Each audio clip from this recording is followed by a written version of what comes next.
Dans une ville, s'il n'y a pas un skate shop qui fait des événements, qui crée un lien, qui vend le matériel, s'il n'y a pas ça, il n'y a pas de skate. Michael est bien placé pour le savoir, puisqu'il dirige aujourd'hui l'un des skate shops les plus influents de France, plus de 30 ans après avoir débuté dans le tout premier skate shop lyonnais. Une véritable révolution qui a placé le skate en orbite à Lyon.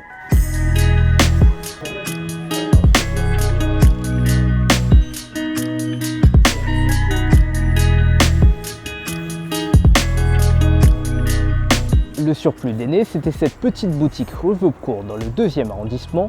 Si ce nom ne vous évoque pas grand chose aujourd'hui, c'était la mecque des skateurs lyonnais dans les années 80. C'est le premier magasin qui m'a sponsorisé, c'est le magasin qui m'a permis un peu d'aller aux États-Unis au tout début. Et voilà, c'était surtout la rencontre de quelqu'un de génial qui était Alain Damidzian. Dans son petit boui-boui, parce que c'était tout petit, il avait fait au fond d'une petite pièce aveugle, il avait installé un shop, c'était noir de monde.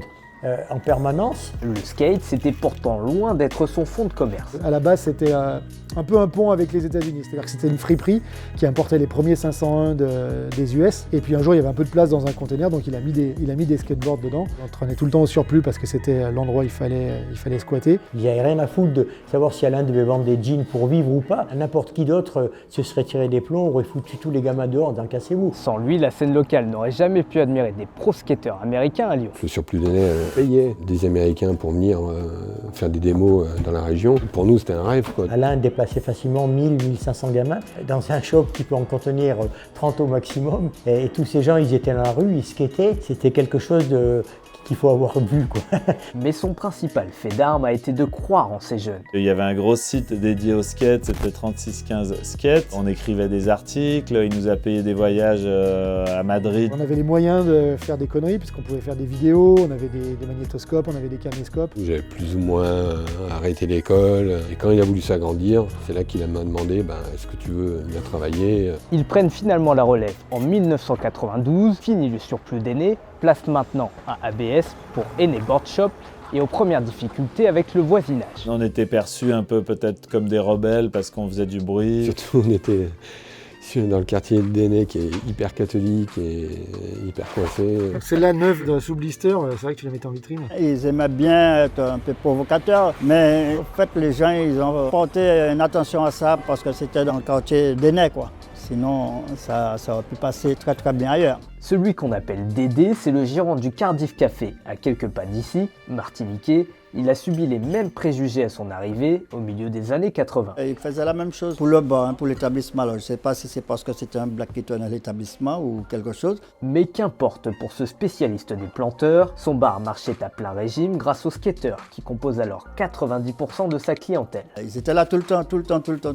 C'était leur maison tout le temps et puis c'était des bons consommateurs. Petit à petit, ABS devient un incontournable des années 90 et le QG de la nouvelle génération. Les petits jeunes qui voulaient commencer à skater, on les repérait et s'ils skataient bien, on leur donnait un peu des planches, on les aidait, quoi. Voilà, c'était pas que le business. À l'époque, quand tu rentrais dans un skate shop, c'était un endroit où tu pouvais chiller. C'était pas juste un magasin, tu pouvais te poser comme si c'était un bar ou un squat. Les vidéos, elles arrivaient ici. Et avant, on n'avait pas internet, du coup, tu étais obligé d'aller au skate shop, voir ce qui se passait. C'est même ici que le célèbre vidéaste Fred Mortagne est venu puiser son inspiration. Dans la vitrine d'ABS, il y avait un magnétoscope et une télé.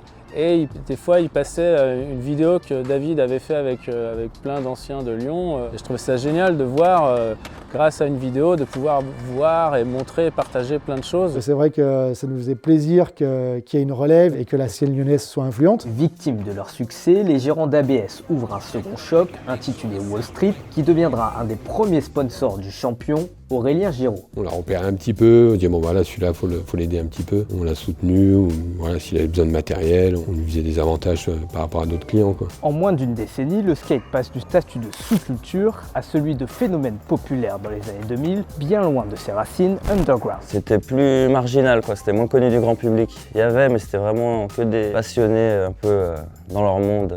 Maintenant, les gens comprennent un peu, c'est plus ouvert. Les shops évoluent donc en conséquence, ce qui ne plaît pas forcément à tout le monde. Si on trouvait des toiles d'araignée au mur, des stickers de collés de partout, des posters, des bannières, des banderoles de marque. Et maintenant, quand on rentre dans les magasins, ce que j'appelle cliniques, en fait, j'ai l'impression qu'il n'y a pas d'âme. En véritable gardien du temple, ce Lyonnais est un collectionneur acharné depuis tout petit. De la skate shoes aux centaines de planches collector, sa passion a pris forme l'année dernière puisque Dimitri a ouvert le tout premier musée français de skate chez lui, à Grigny. Quand j'allais au magasin skate et que le magasin me donnait des autocollants, ces autocollants je les ai jamais collés. Pareil, mes posters, je les ai bien conservés et tout, donc j'ai gardé plein de trucs comme ça. Les magazines, toute cette quantité que j'avais, je l'ai épuré pour acheter de la qualité. Si vous souhaitez en savoir plus, Dimitri propose des visites d'1 heure sur place. C'est donc la fin de notre saga skate, on espère qu'elle vous aura plu et on se retrouve très vite pour un prochain check. Ciao. Ils écrasaient les merdes de chiens sur la vitrine. Ah ouais? Ils faisaient des scandales dans le magasin. Ils écrasaient des merdes de chiens? On pense que c'est eux, je vois pas qui d'autre avait intérêt à faire ça.